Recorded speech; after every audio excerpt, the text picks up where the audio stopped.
Let's see if this works now. Alright everyone, welcome back.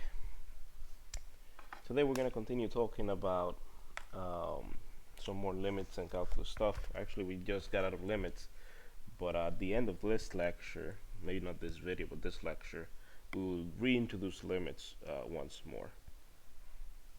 Today we'll be talking about continuity.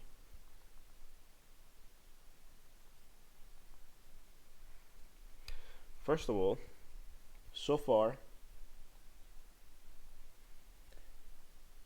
the graphs of many of the functions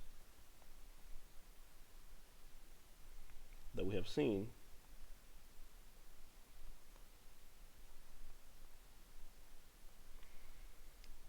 have no holes, jumps, nor breaks.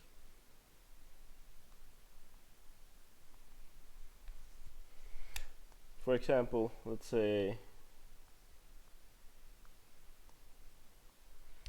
the following function looks like this. This particular function does not have any holes nor breaks. There are no breaks in it. However, a function like this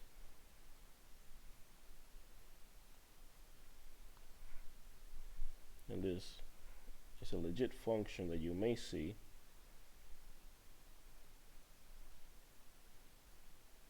Sometimes these are referred to as step functions. This function on the right side does have breaks and it has jumps.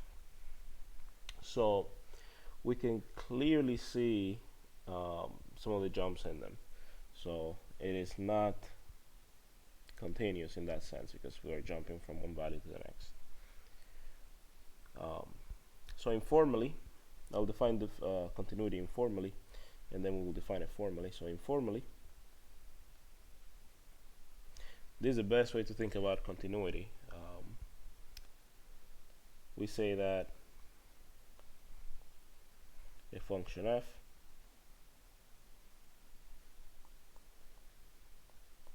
is continuous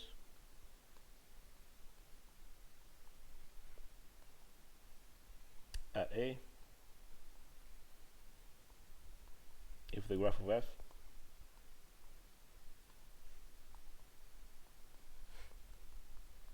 does not have a hole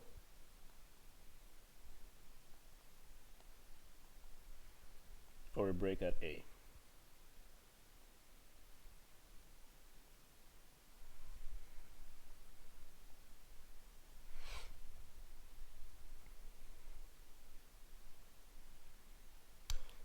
Basically, the way to think about this is the graph of, so the way to think about it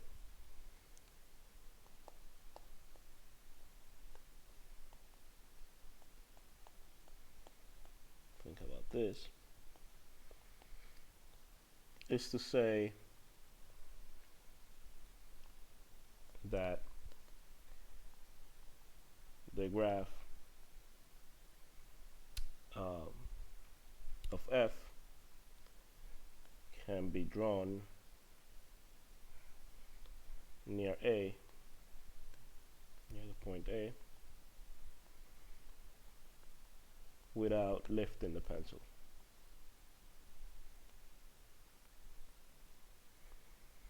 So if you could draw the graph without lifting the pencil, then you have no holes. That's the easiest way of explaining this. So if I draw a graph right now, like this, that graph is continuous because I didn't have to pick up my pen to draw it. But if you had something like this, let's say something like this, this clearly is not continuous because I had to pick up my pen to draw it, and we could clearly see that there is a jump. We jump from this point down here to this point up here. So that is, sorry about that. So that is what it means to be continuous at a point. Okay, so This informal definition of continuity is very useful. This informal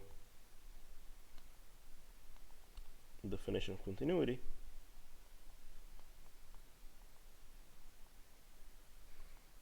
is very useful because it is easy to understand and apply.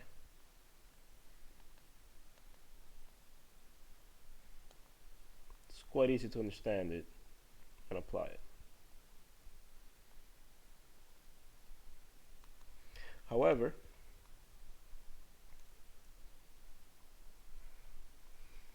this definition,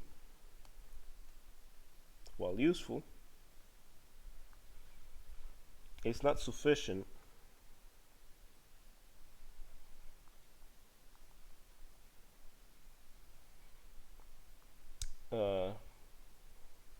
to help us determine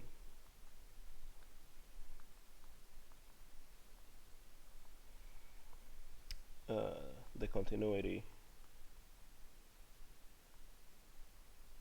of more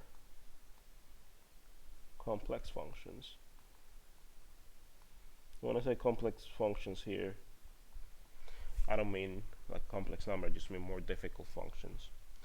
For example, let's say you were given this function h of x equals the piecewise defined function x times sine of 1 over x, and this is if x is not equal to 0, and 0 if x is actually equal to 0.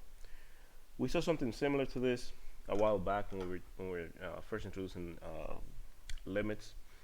In particular, we saw this first function a while back, and we took the limit of that using the squeeze theorem. If you were to graph this, and I'm going to try to sketch it, and then maybe I could show you in GeoGebra, but if we were to graph this,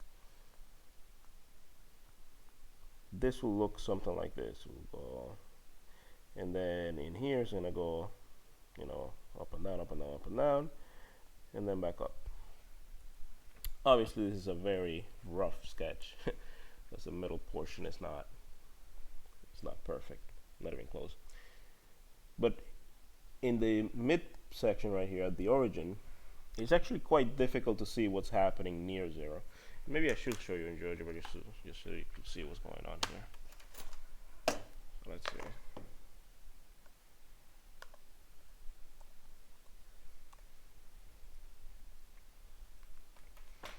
So let's quickly open up GeoGebra. And again, you should be exploring these things in your lab class as well. So these are things that you should definitely be exploring in your class.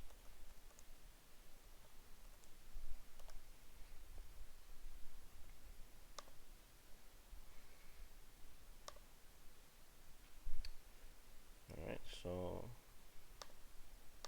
delete this. I don't even need the top. So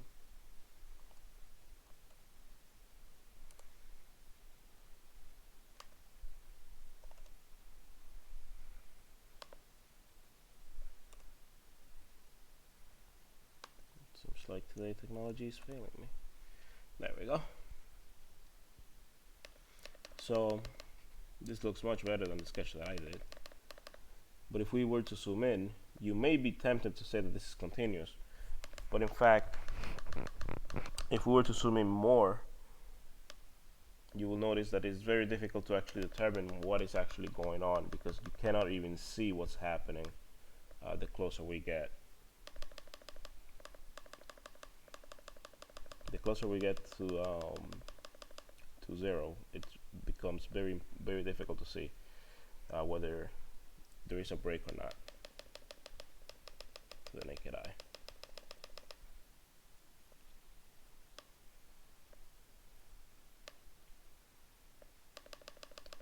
So I'll just zoom in a little bit more, maybe here. Yeah, no matter how much you zoom in, all of that looks green, but just because that looks green doesn't mean that the 0 is actually defined. It may be very small near it, but there may be a hole in there. So, you know, we actually need a better definition of what we have, because the graph of this is not enough. Okay, so that is why thinking about it in the way that we did, if you could pick up the pencil, it's not continuous, it's very useful, and we'll obviously use it throughout the whole course when we are talking about continuity. However, it is the simplest test that we have. Okay, so that is the simplest test that we can use to determine whether a function is continuous at a point or not. Now, let's actually, let me actually write that down first. So using, as we saw in GeoGebra,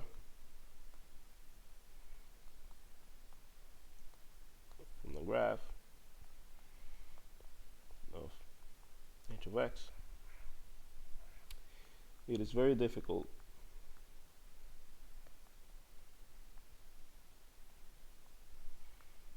to determine whether h has a break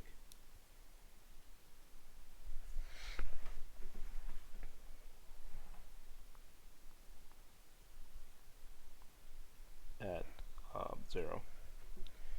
And the reason for that is because the function oscillates rapidly near 0.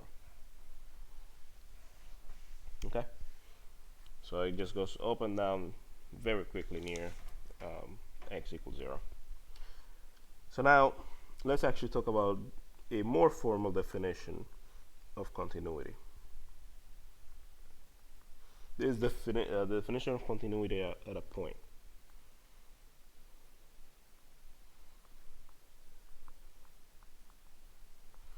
Okay, so it's quite simple actually, but it's a big result. It has a big result. So a function f is continuous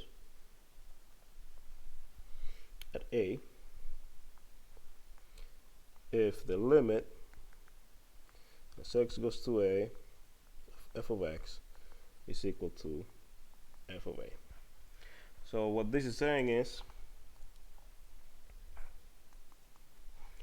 that when you take the limit as x approaches that point a, the limit is the same thing as if you were to just evaluate the function at the value of x equals a. Now this particular definition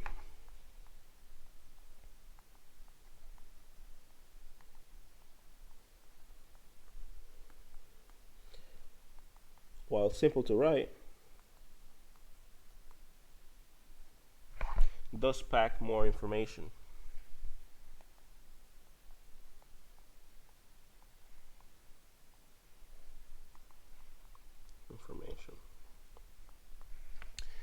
As this definition implies a couple of things. So this definition implies the following.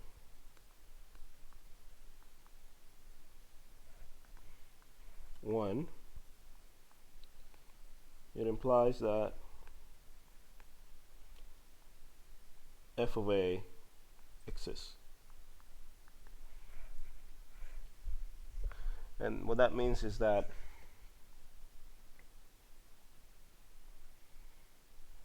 f of a is defined for the function. There's no break at f of a. That's what it means. There's a valid point on the function. Number two, it implies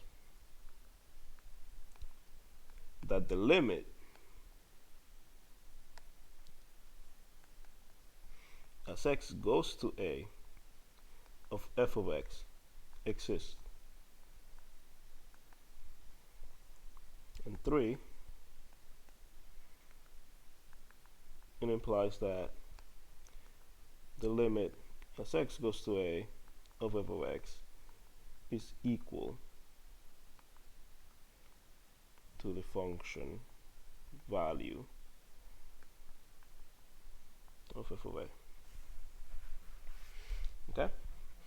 So if you are dealing with, oh, this actually drew a circle for me when I didn't want to. Okay, and now I can erase it.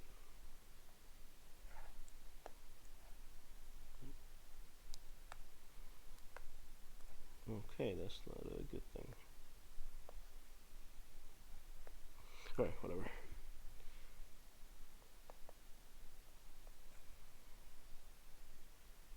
Alright, so we actually have a checklist to determine whether a function is continuous or not. We can check the following three things to determine whether a function is continuous.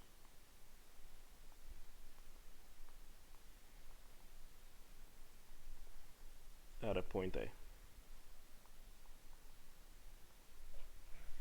Okay, so for f to be continuous,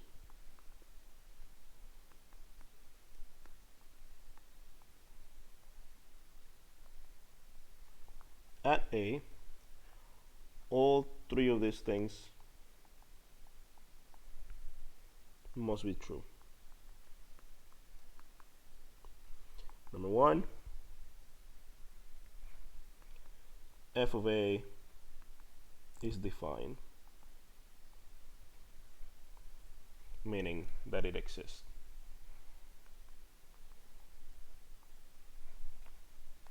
In the domain. Number two,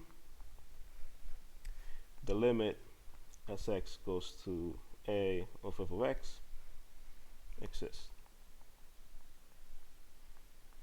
Number three, the limit as x goes to A of f of x is equal to f of A.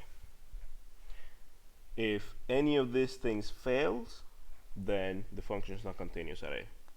So if any of these three things fail, then the function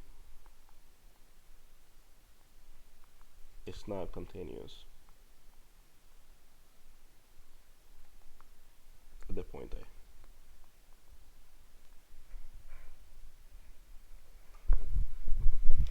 A. So one of the good things about continuity and knowing whether a function is continuous or not is the following.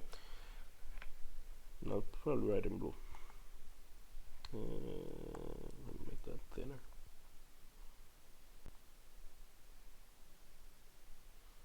Of course.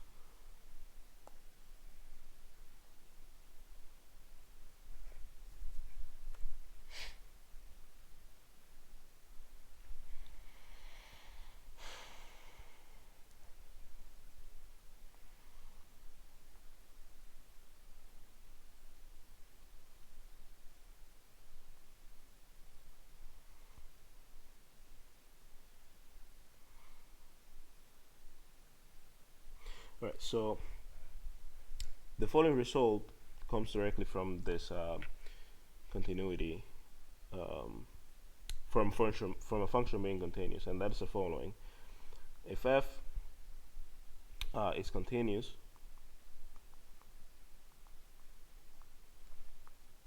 at A, then the limit as x goes to A of f of x equals f of A,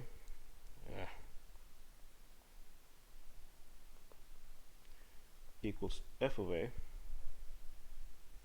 and direct substitution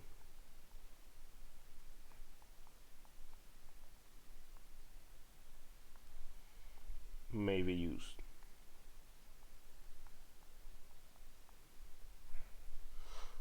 To evaluate the limit.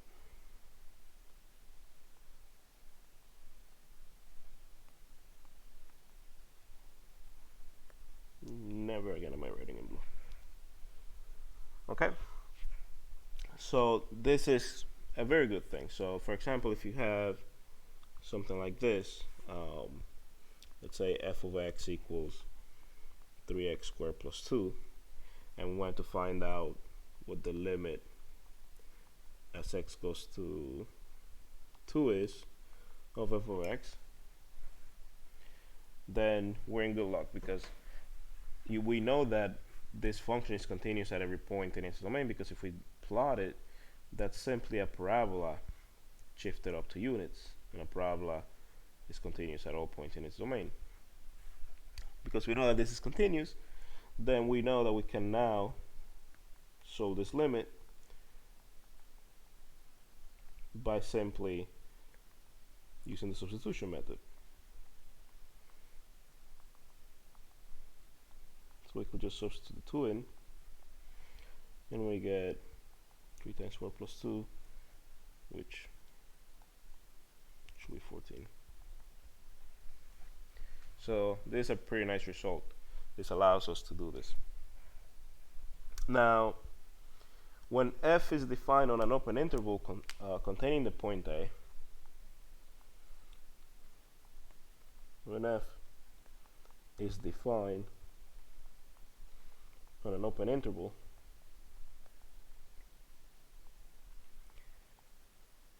containing the point A,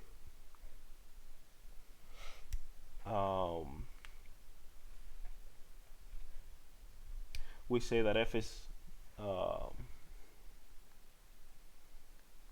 we say that f has a discontinuity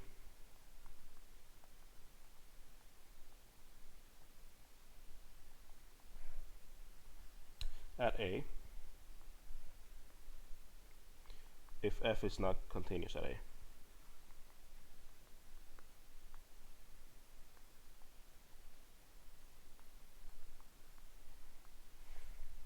And we saw an example of this earlier in the course, when we had something like, for example, g of x equals 1 over x plus 1. We know that this function is not continuous for x equals -1. So if we were to plot it, we know that we have a vertical asymptote at x equals -1. So that's -1. And you know, if we plot it, it will look something like this. Okay. But there is that point of discontinuity here. So this is not continuous at x equals -1. In fact, the whole function is not continuous at that point. You see that I have to pick up my pen to draw it on both sides. However, we will see shortly that we can actually say a little bit about the continuity of this particular function. Okay? So there are some things that you should know as far as vocabulary, and I'm going to illustrate them with the use of an example with a particular function. So let's say you have a function that looks like this, and it goes up, down, up. Let's say this point is included. Let's say you have another point here going up. I'll make this bigger. Going up to infinity. You have another point here. Going up to infinity.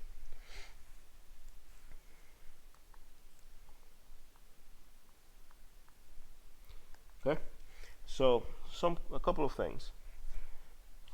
Let me call this point right here x1. Let me call this point right here x2, and let me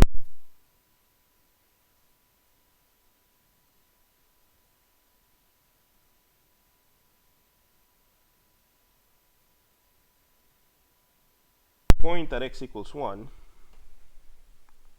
or rather the discontinuity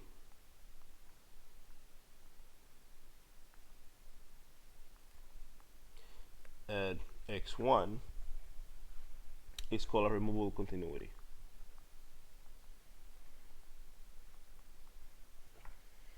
Removable continuity. This is because we artificially removed it from here. We can define the function and have it be included again. If this is a piecewise defined function, we could just move that point down and it will be included again.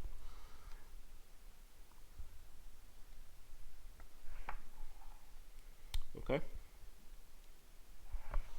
Now, the discontinuity and hold on, I didn't want to. Yeah, the discontinuity at x equals at x2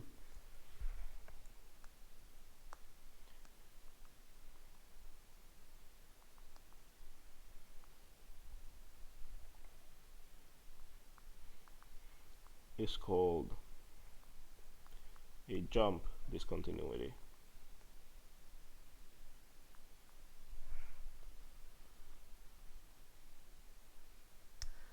Because of the point of the jump between the points.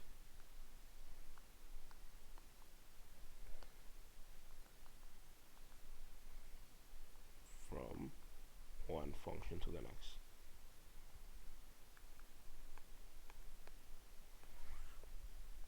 And finally, the one at x3, that's called an infinite discontinuity.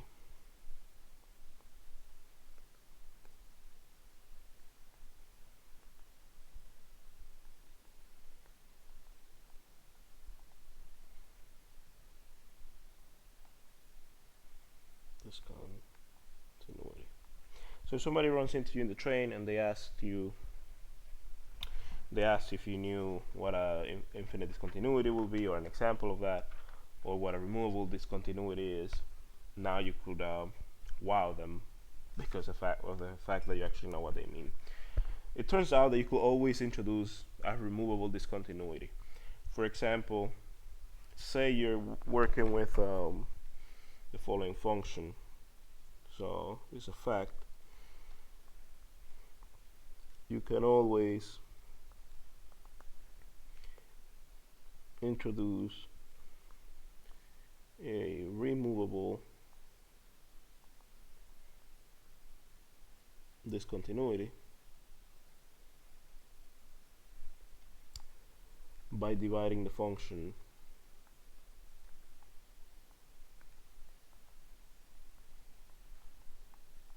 by x minus a. This will create a discontinuity at the point a. So for example, if we had f of x equals x plus 3, well, if I now took this function divided it by x minus 1, well, now I just made a hole at 1 at x equals 1, and you could plot this and you could see that that is in fact the case. And you know that this is not continuous at x equals 1, because when you try to plug in 1, you get that this is undefined. And as we defined continuity before, the value of f has to exist at the point in order for the function to be continuous at that point. So this is definitely not continuous. Let's do a couple more of examples. So let's say we had f of x equals 3x squared plus 2x plus 1 divided by x minus 1, and let's say we wanted to find out whether this is continuous at a equals 1. Well, much like I just mentioned, f of 1 is undefined,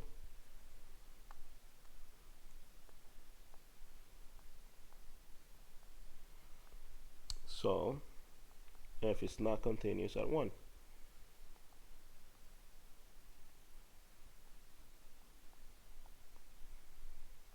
A equals 1. Let me go back up.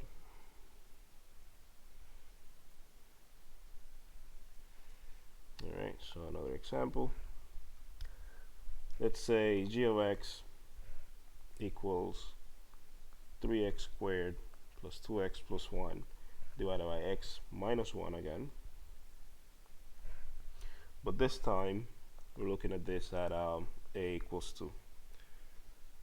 Now in this particular problem, when I plug in 2 into the function, what will I get? I get 3 times 2 squared plus 2 times 2 plus 1 divided by 2 minus 1. In the denominator, that's just going to be 1. In the numerator, we're going to have 3 times 4 plus 1. Last time I checked, 3 times 4 is 12, 4 plus 1 is 6, and 12 plus 6 is 18, so this is 18 over 1, which is simply 18. Let's see, did I do this? Oops, nope. This is 17. 3 times 4, 12, plus 4, I counted out 2 there, plus 4 is 16, and plus 1 is 17. So we know that g of 2 exists. Because this is continuous at every point in its domain, especially near 2, then we can simply take the limit as x goes to 2 of g of x and do it by direct substitution. But that's just going to be the same thing as g of a by definition of continuity. And we just calculated that's 17. So the limit as x goes to 2 of g of x is the same thing as the value of the function evaluated at 2, which in this case is just 17. Alright. Now, here's the thing with this type of functions and what I just mentioned about, and I'm going to mention this in a few anyway. When I say in its domain, on an open interval, let's say you have 0 here, we have 1, we have 2, we have 3. We know that x minus 1 is going to be 0 when x equals to 1. So we know that we have a vertical asymptote here. But from the interval, let's say 1.5 to 2.5, 2 is there.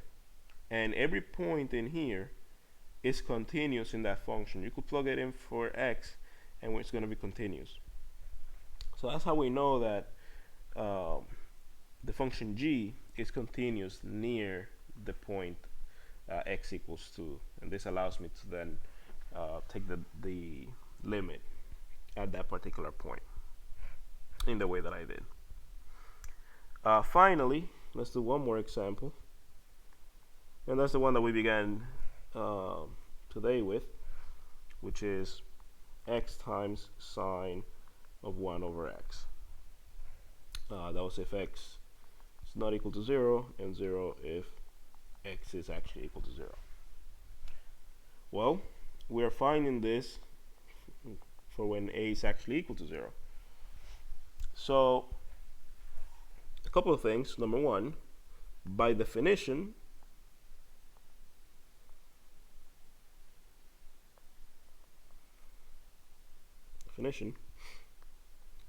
h of 0 is defined. It's actually 0 because we are saying that whenever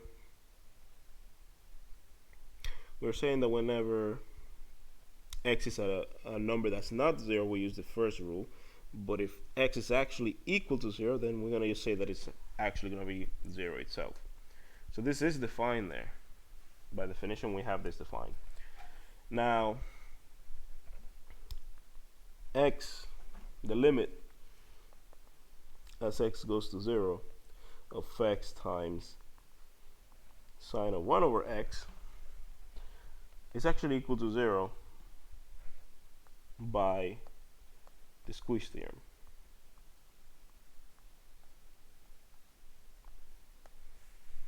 We actually showed this in a section a while back. So we can now say that the limit as x goes to 0 of h of x is the same thing as h of 0, which is 0. So we can now say that h of x is actually continuous at 0, which is what we were trying to find out in the beginning of class today. Alright, so there are various things that actually hold true for continuity. Much like with limits, we have certain rules that will always be true for limits. So I'm going to write them down right now. These are the so-called continuity rules.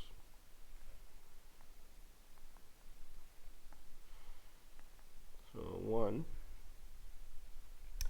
well, first of all, let's assume f and g are functions and they're continuous at the point A. Then the following functions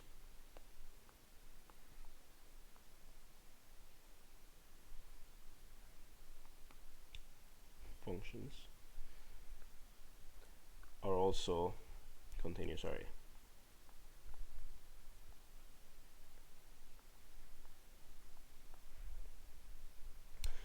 And also, before I forget, assume that C is a constant, so it could be a positive or negative number, and assume that N is a number that is bigger than 0. Yeah. Jesus Christ, I can't write N today. N is an integer greater than 0.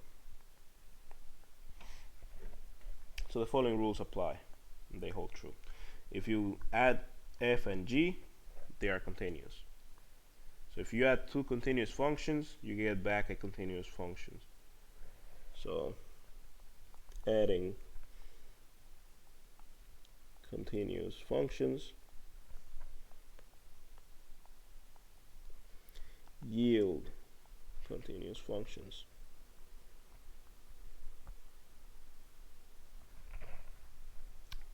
Similarly, if you subtract one continuous function from the other, you will yield a continuous function.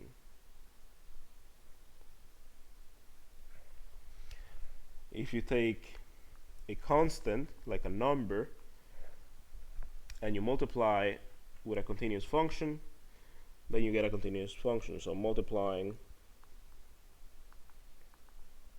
a continuous function by a constant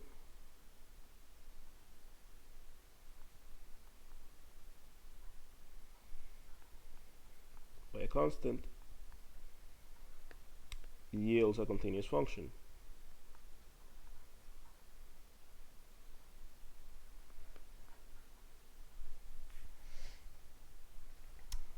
Four, if you multiply two continuous functions, then you get a continuous function. So the product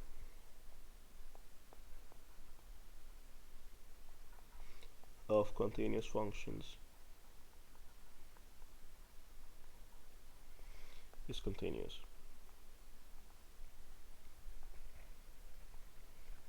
5, the quotient f of g is continuous provided that g of a is not equal to 0.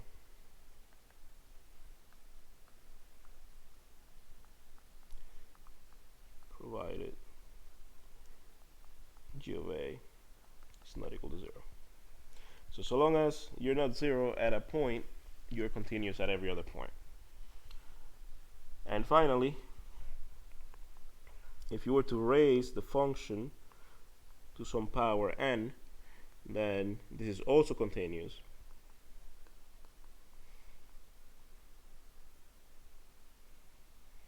And that makes sense because if you were, this is basically like multiplying. So, you know, if you raise f of x to the power 2, you're just going to have f times f. F of x to the power 3, you're just going to multiply another f. So you're just multiplying continuous functions, but for number 4, we said that the multiplication of continuous functions is continuous. So this is definitely true. There's another couple of facts about polynomial and rational functions. So some facts about polynomial in rational functions.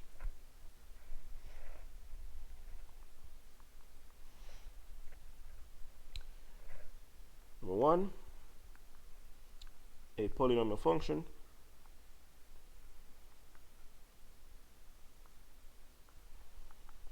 is continuous for all x. This makes sense because polynomial functions have no holes in their domain. And B, a rational function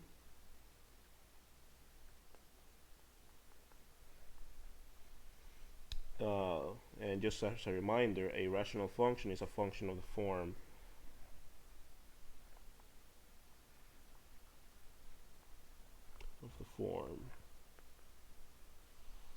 P over Q, where P and Q are polynomials,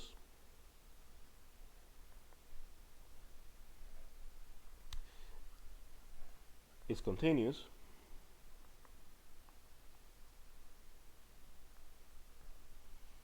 for all x for which Q of x is not equal to 0. So long as the denominator is not equal to 0, then you're continuous everywhere. Which, going back to the example that I drew before, f of x equals, I think it was 1 over x minus 1. For this particular example, we had the vertical asymptote at x equals minus 1 right here. This function is continuous at every single point except for x equals 1. And I just drew this completely wrong, which probably means that the other one, so it's completely wrong. So my apologies. I think the other one was right. I think I did x plus 1 in the other one. Or at least I hope so. At 1. This function is continuous for all points except for x equals 1. Alright? And this is by this fact. So if you're given something like this, a more complicated example, say you're given f of x equals x over x squared minus 7x plus 12, and your asked is this is continuous. Well, what can you do? Well, instead of checking for the three rules that I gave you before, whether f of x exists at every point, whether the limit exists for every point, and so on, you could simply just use the rule that I just gave you for rational values. And the reason for that is because it's going to take you more than a lifetime to figure out whether this is continuous for every single point in its domain if you were to go point by point, because there's an infinite amount of points. However, because this is rational, because this f of x is rational, we can use the fact given above. We can use the fact above that says that P over Q is continuous for all x for which Q of x is not equal to 0. So all we have to do is find out the values that actually make the denominator equal to 0. If you could figure out what values of x make this denominator equal to 0, then we're good to go, because those will be the values that are not part of the domain, where we will have the discontinuities. So if we were to solve this, first of all, notice that this is a quadratic function. It's a quadratic equation, and we could solve this by factoring or by using the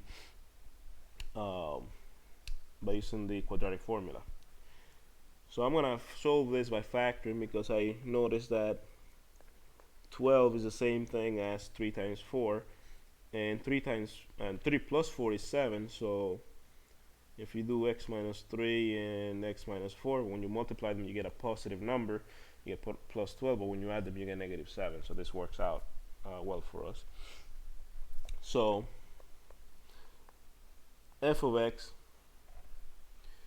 the denominator of f of x, what I want to say,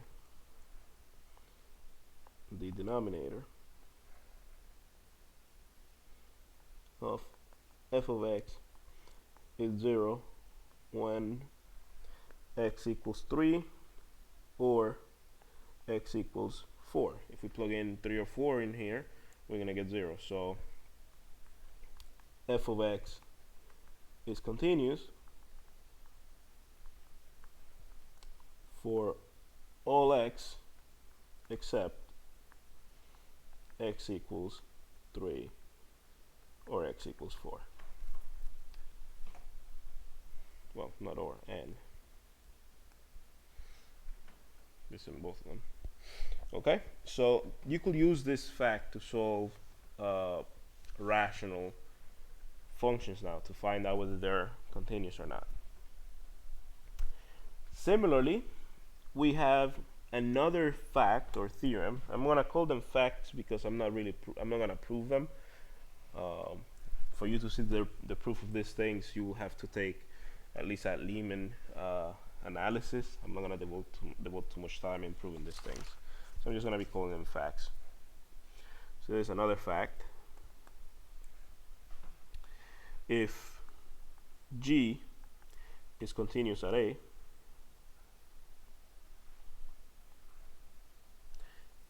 and F is continuous at G of A, so the value of G evaluated at A, then the composite function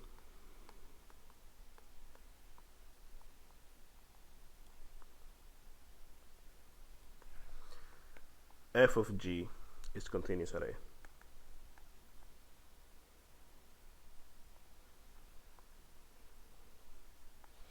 So there's another one of those continuity rules that you could add to your tool belt.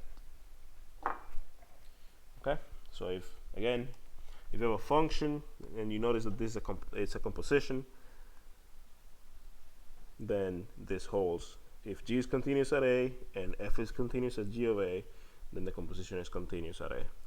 So for example, consider the following composition. I'm going to call it K. So K of X equals X over X minus 1 cubed. First of all, from pre-calc, you should right away notice the composition that's going on here. And I'm going to write it in, hopefully it doesn't crashes, in the form of the composition. So this is going to be f of G of X, right? Let's call f of X equals X cubed, because that's what's going on here. We're cubing this whole thing, but that I could just call X. But that inside thing, that inside rational function, I could call it G of X. That's just X over X minus 1. So now notice that I have a composition of two functions. This is f composed with G, because that's just X cubed, and this X is taking the value of G of X for the function f. Alright, so let me just repeat that because I think my mic disconnected. So this composition holds true. This is just f composed with G. X is just X cubed, G is X over X minus 1. So you do the inside first, then the outside. So the composition holds true. Now, if you were to, take the limit of this composition, let's say you take the limit as x goes to some value a of k of x, then this is the same thing as taking the limit as x goes to a of f of g of x, which is the same thing by the rules of continuity as f of g of A, because we know that G is continuous at A, and by this fact we also know that F is continuous at G of A. So the limit is just the composition, right? So let's do an example to drive this home. Let's evaluate the following limit. So limit as x goes to 0 of x to the 4th minus 2x plus 2 divided by x to the 6 plus 2x to the 4 plus 1. And the whole thing is to the power 10. Again, here we could see that f of x, this is a composition, f of x is simply x to the power 10, and we could see that g of x is the inside, so x to the 4 minus 2x plus 2 divided by x to the 6 plus 2x to the 4 plus 1.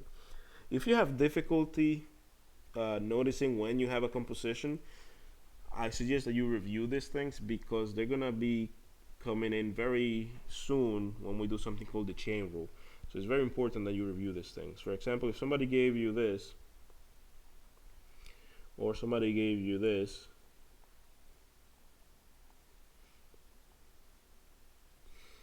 or somebody gave you this, you need to be able to understand when you have a composition and what the composition is, because again, that's going to become a crucial part of the next thing we do after we get out of continuity. In any case, let's continue on with this particular example.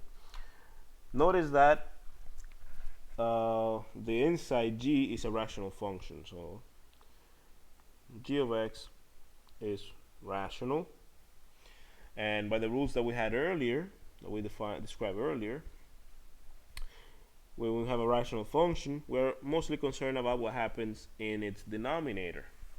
If the denominator doesn't have any holes, then we know that it will be continuous, with the exception of where the holes are. But if we take a closer look, the only thing that could make this denominator 0 would have been 0, because x to the 6, if you plug in any positive in the value, that's going to give you a positive number.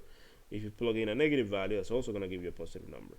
You're adding a 2x to the 4. Well, that 2x to the 4 is also always going to be positive, because again, you have x to the even power, so any negative number is going to come out as a positive number. Any positive number comes out as a positive number. And then you're adding another one. So everything here is addition, and you're adding a bunch of positive things. So this is continuous everywhere. The only issue may have been if you were to say, well, what happens at 0? Well, if you plug in 0 here, then you just get 1, because 0 plus 1 is just 1. So there are no holes in g of x. So we say that n g of x is continuous at all points.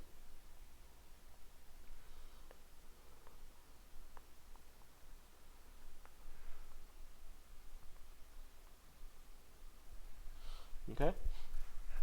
So g of x is continuous for all points in its domain. So that means that precisely it is continuous at x equals 0.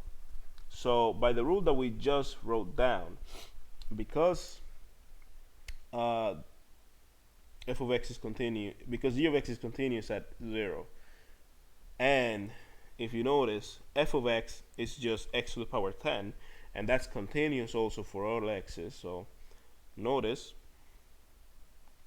f of x is also continuous for all x's, for all x, precisely or especially at g of 0, then we know that the limit of the composition of this composition, x to the 4 minus 2x plus 2 over x to the 6 plus 2x to the 4 plus 1 to the power 10, is simply going to be f evaluated at g of 0. So we only need to evaluate f at g of 0. Well, what is g of 0? G of 0 is going to be, if we do it on the side, that's going to be 0 minus 0 plus 2 divided by 0 plus 0 plus 1. That's coming from up here. I'm just plugging in 0 for the x's. So that's just 2. So I just have f of 2. But what is f? F is simply x to the 10. So this is just 2 to the power 10. And I believe that's 1024. So the limit as x goes to 0 of this very complicated thing happens to simply be 1024 by applying this rules of compositions. I'll leave you another example as an exercise in case you want to try it. So let's say you're given the function g of x, and g of x is equal to 3x to the 2 plus 5x minus 1 divided by 4x minus 5. This is all raised to the power 3. Okay, so that's I'll leave that as an exercise for you to do. And let me just move on to the last things that I'll speak in this video, and that is the limit of composite functions.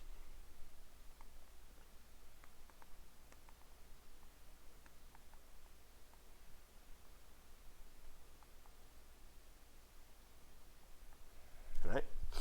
So we have two facts. Number one, if g is continuous at a,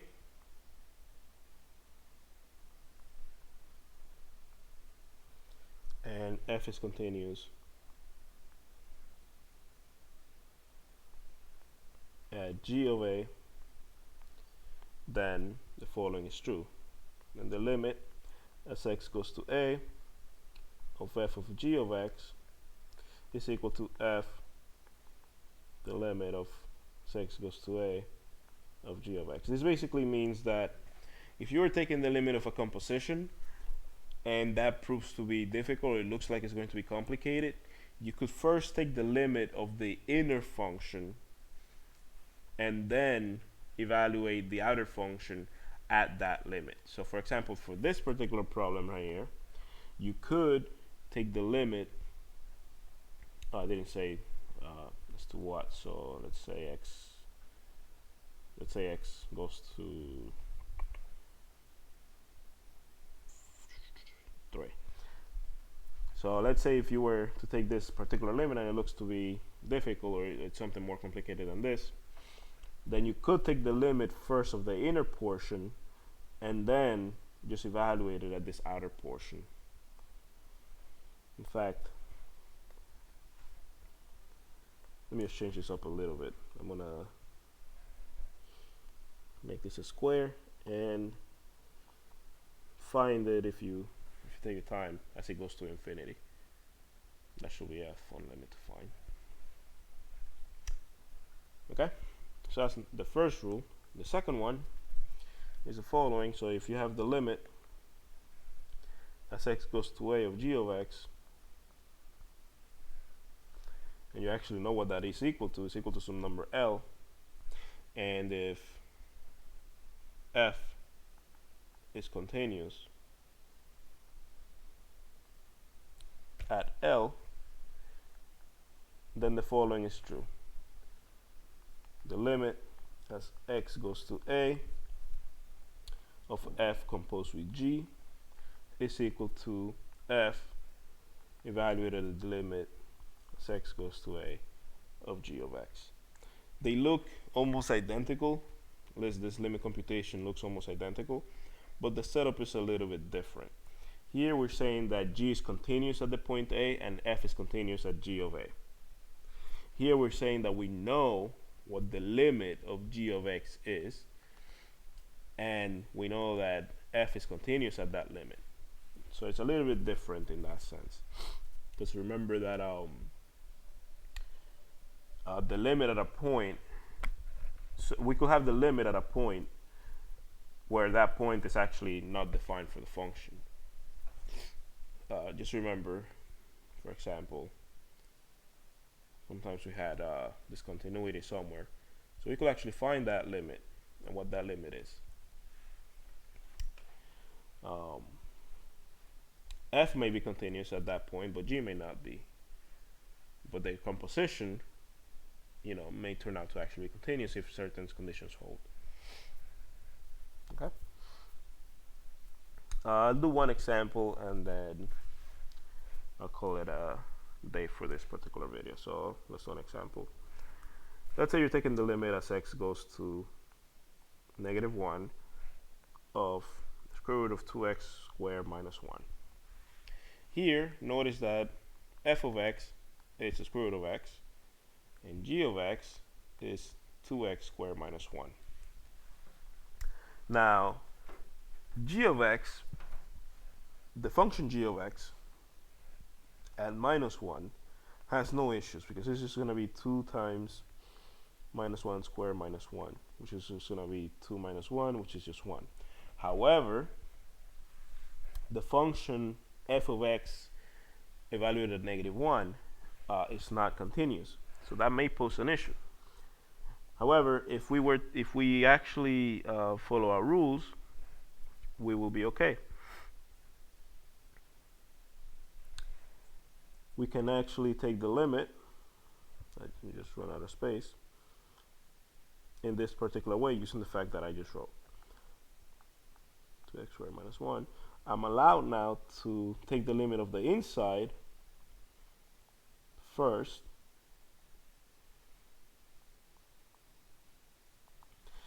and then evaluate it under the square root. But I already know what that limit is because we just plugged in, because this function is continuous, you just use the substitution method. And we just found out that that is just 1, and the square root of 1 is 1. So this limit exists, and it is indeed 1. Next time, in the next part of this lecture, we'll be talking about continuity, what it means to be continuous on an interval, as well as a very important theorem called the intermediate value theorem. Thank you for your attention.